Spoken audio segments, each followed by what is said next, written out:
Hey everybody, today on Rahdo Runs Through, it is time for some more crowd sorcery. And first of all, let me apologize for missing an episode 2 weeks ago. I was very remiss. I apologize. But here's the deal, folks. It's a new year, and there is change in the air. From now on, crowd sorcery is not going to be a one-man show. Moving forward, and today, I am going to be joined by Alex Hart of the wonderful YouTube channel, Might I Suggest a Game? Now, if you're not familiar with Alex, he is fantastic. You are about to meet him, but do not hesitate to hit that eye in the top right corner of the screen and go check out his channel and subscribe. You will not be disappointed. He does such a great job.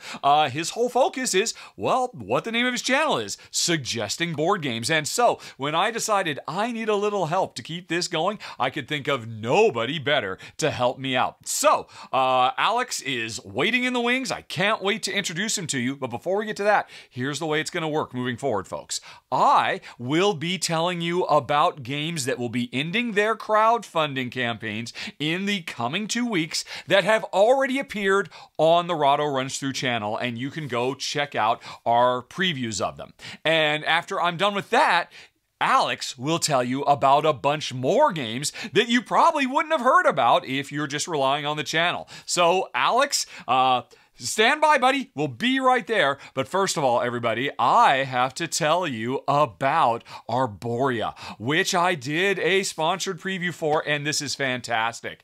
I can think of no better way to sum this up, elevator pitch style, other than say, what if you cross Bitoku with Zulkin the Mayan calendar? You get something truly wonderful. This is a gorgeous game all about, nature spirits working with pilgrims and tracking the passage of time. You can check out my preview. I really loved it. So did my wife, Jen. And I can't wait to get my hands on a real copy. And you have got until February 9th to check this game out. Okay, folks. So now let's take it to Alex. Go, go, go. All right. Thanks for the amazing intro and the great recap on Arborea. Like he said, I'm Alex. I'm a board game sommelier. I run a channel called Might I Suggest a Game, a channel devoted to helping you find your perfect board game. Over there, I have a series called Fresh from the Cellar where I talk about new and upcoming crowdfunding releases, so consider these crowd sorcery videos an extension of that. But this time, I'm talking about a special curated selection that you are not going to want to miss out on. So let's do it. Let's talk about the best crowdfunding games that are ending in the next few weeks. Will one of these games be the perfect game for you? Let's find out, shall we?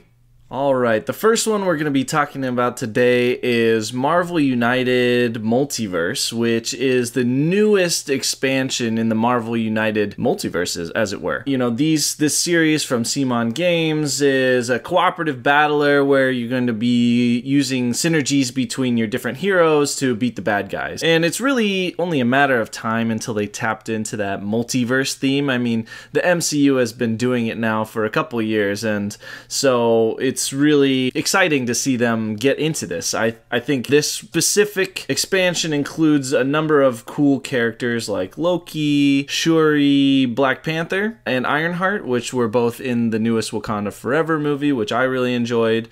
I also really enjoyed the Loki show on Disney+, so it really makes sense that they're trying to capitalize on this stuff. The main pledge that you can do will get you this Marvel United Multiverse bundle that comes with a few Kickstarter exclusive, or you can upgrade to the Herald Pledge, which also looks really cool because it includes this massive Galactus. I can't even call it a miniature. I guess it's a megature or something. I don't know. I'm coming up with a word for that. But they do a really good job of including things in the Kickstarter preview that are Kickstarter exclusive that would make it worth your while to back it on Kickstarter versus buying the base set at Target, for example. If you're like me and you haven't really dabbled at all into the Marvel United universe, it always seems like a really interesting game, but they've got a lot of content for this game at this point. This specific campaign also includes opportunities to pledge for the other versions of the game, so you can get the Age of Apocalypse or Annihilation. There's also the base sets that you can get, the classic bundles, the promos bundle and everything. So you can really get as much or as little as you want with this campaign, which I think is really great, especially for getting new people into the game. As usual, the minis are awesome. The production is top-notch. It's just to be expected at this point. And you have access to all the different base sets and all the different expansions that you could ever want. So if you are a Marvel fan in any capacity, or you're just looking for a co-op game to play with friends of all different experience levels, then might I suggest Marvel United Multiverse. And if you're really interested in this campaign, you better get on it, because this campaign actually, by the time this video is getting posted, this campaign will be over in only a few hours. So you have until 6 p.m. Pacific time to get on it, put your pledge in, and get your copy of Marvel United Multiverse.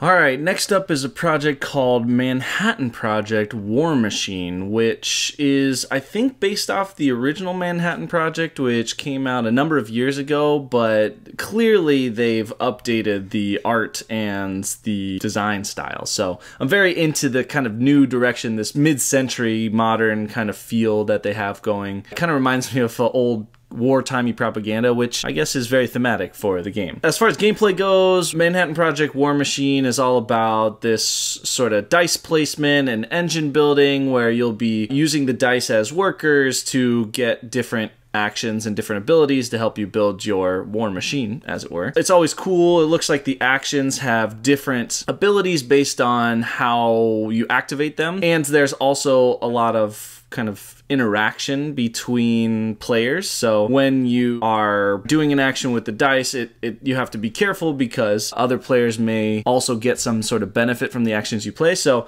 it makes it feel one step above that sort of multiplayer solitaire that a lot of these worker placement games will feel like in this space. So I think that's really interesting. I'm always a huge fan of the player interactions. I like that there's some of that built into the game. The art style of this game, the production, the price of this game are all really great reasons to buy. I think you could do a lot worse when looking for games of this weight and this type of quality. The art is done by Heiko Gunther, who's done other things like Glory to Rome. He's got this really cool minimal style, which I enjoy as well. So if you want that clean design, and you also want some really clever interactive strategy, engine building, and all that, then might I suggest Manhattan Project War Machine. This one ends on February 14th, so you've got a little bit of time to decide whether you want it or not. Definitely check out some of the videos that they've posted on how to play and everything, but this one looks really cool, and I'm really excited for it. Speaking of old-timey themes, let's talk about Hollywood 1947. It's the next project from Facade Games and their line of board games that are shaped like books on the shelf, which I think is kind of an interesting thing. It definitely helps if you have a number of them together. They've done other ones like Tortuga 1667 and Salem 1692, but this one's based in the golden age of film, Hollywood 1947, and in the game, players will take on the roles of different members of the film studio. Generally, the gameplay kind of looks like pretty standard social deduction game like Secret Hitler or The Resistance or something like that. But these asymmetrical roles here, I think, can add something really interesting to it. The roles each have some abilities that you'll be able to enact throughout the game. What I think it'll do is it adds some extra moving parts to the game, so it's easier for you, if you're the trader, to kind of hide in the shadows a little bit, or hide behind the obligation to do the action on your roll or something like that. So I definitely think that adds a little extra element to the social deduction. I also think that they have a role in the game called the Rising Star, which instead of being a patriot or a communist, you get to be a rising star, which kind of plays both sides, and you're really only in it for your own personal gain. Your goal, if you're the Rising Star, is to make sure that the game goes its maximum amount of rounds, and in the final rounds, everyone ties. And I think that is really interesting. Could be a really tough role to play, but also really rewarding if you're able to make it happen. Those couple of reasons, I think, make this game really interesting to me and make it just a little bit more than your typical social deduction game. So if you're into social deduction at all, this seems like it's a really cool twist on it. So might I suggest Hollywood 1947. This game will end on February 16th.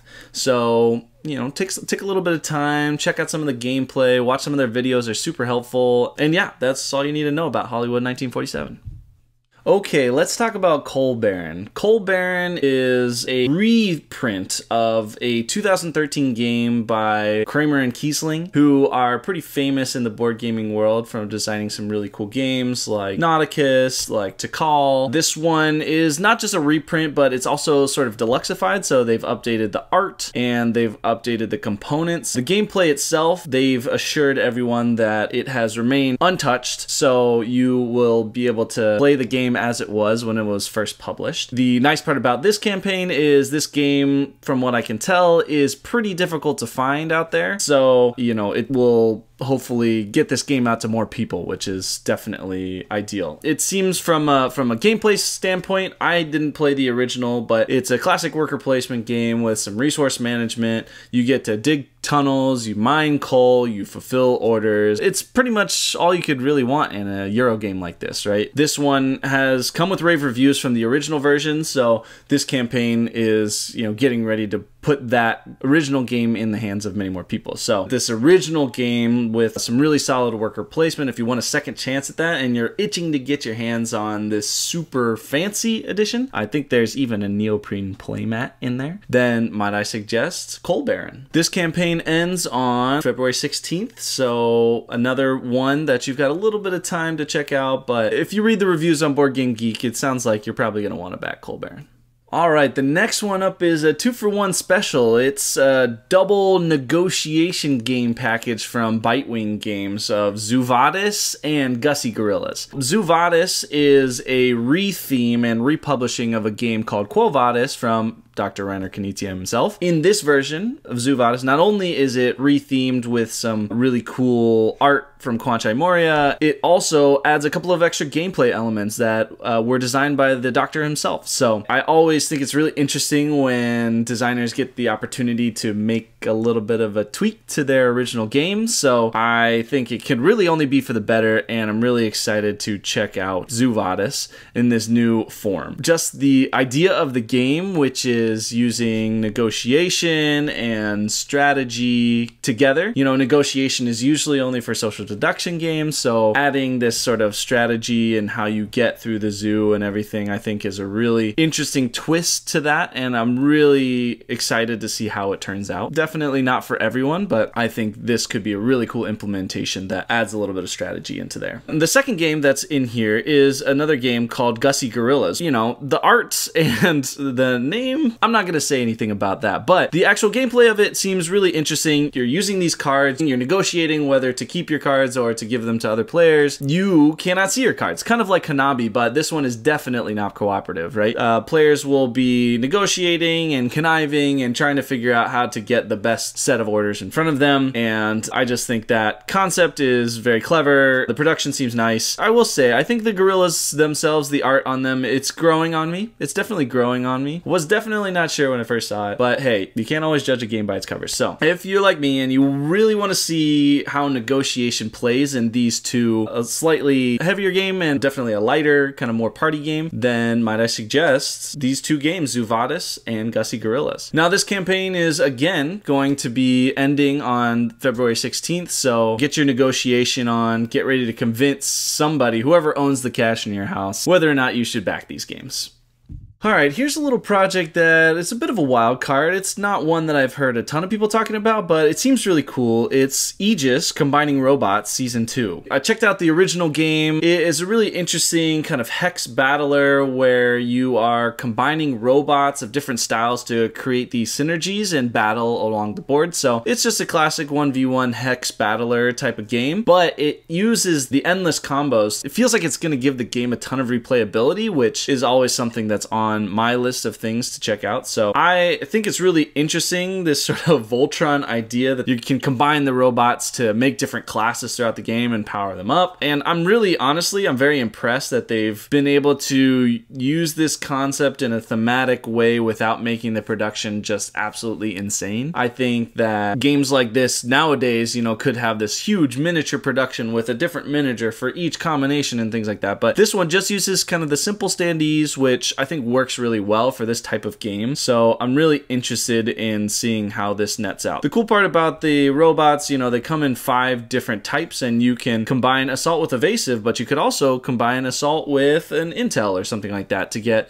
a totally different type of robot. And just like the game as well, you can combine Season 2 with Season 1 and use the OG game with these new maps and new powers and things like that. So if you're into Hex Battlers and you want something with a ton of variety, kind of like a modular Unmatched or something like that, then might I suggest AEGIS Combining Robots Season 2. This campaign ends on Friday, February 17th, so make sure to check it out before then to see if it's right for you. Alright, and lastly on today's list we have Deep Shelf. Now this one is sort of a relaunch of a campaign that was originally launched sometime at the end of last year. I know it's a sort of an indie publisher, so they were having some issues with production and things like that, but I'm really happy to see this one relaunched because I think the theme is really cool, and I think there's a lot of really interesting things happening with the gameplay and the production and all kinds of stuff. It's a game about harvesting resources from the bottom of the ocean and dealing with all the crazy stuff that happens down there. I don't even want to know what happens down there, but I scrolled down here and I saw a giant 55mm Sea Dragon mini, and I thought to myself, wow, there's gonna be some crazy stuff that's happening in this game. It's also from the same designer that designed Dinogenics, which I personally haven't played, but I know that in the flux of Dino games that came out over the last few years, a lot of people think Dinogenics is the best one. So if you are into Dinogenics, I have a feeling that you would definitely be interested in checking out Deep Shelf. The game itself, you'll be sort of building infrastructure underwater. You're gonna be collecting different resources and producing technology. You don't want to overmine the resources or there'll be nothing left. It seems like there's some really interesting elements going on there. The production of it seems really nice, and it's definitely kind of on the heavier side of some of the games that I talked about today. So if that strikes your fancy, then definitely check out Deep Shelf. But one of the other things that really stood out to me was that there are 2 ways to play. There's a couple different game modes that the game comes with. You have your classic 2 to 4 player competitive game, but there's also a 1 to 2 player branching campaign that is cooperative. I love when a game has a couple different game modes to try out, because sometimes you find that one works better than the other, or you get new life out of an old game when you get to try it in a new way. I really think that definitely increases the value of a game like this and has me really excited to check it out. So if you're looking to support an indie publisher, you want something heavier than some of the other things that we talked about before, and something with great production and fun gameplay, then might I suggest Deep Shelf. Deep Shelf has the longest runway out of any of the projects that we talked so far. It ends on Sunday, February 19th, so you've got a little bit of time to check this one out, watch some of the gameplay videos, and make a decision for yourself. Anyways, that just about does it for today's episode of Crowd Sorcery. If there's any games that I missed that you're really interested in, then drop them below in the comments. I want to give a big shout out to Rahdo Runs Through for giving me the opportunity to be a part of this channel. If you like this segment and you want to see more of me, then you can let him know that in the comments too. Anyways, don't forget to subscribe to this channel if you haven't already, and you might as well subscribe to Might I Suggest a Game too. I mean, what do you have to lose? But if you've already subbed, then good for you. You can check out some of the latest videos on this channel and get as far down the YouTube rabbit hole as you want. Alright, that's it for me. Thanks for tuning in. Once again, I'm Alex, your board game sommelier, signing off.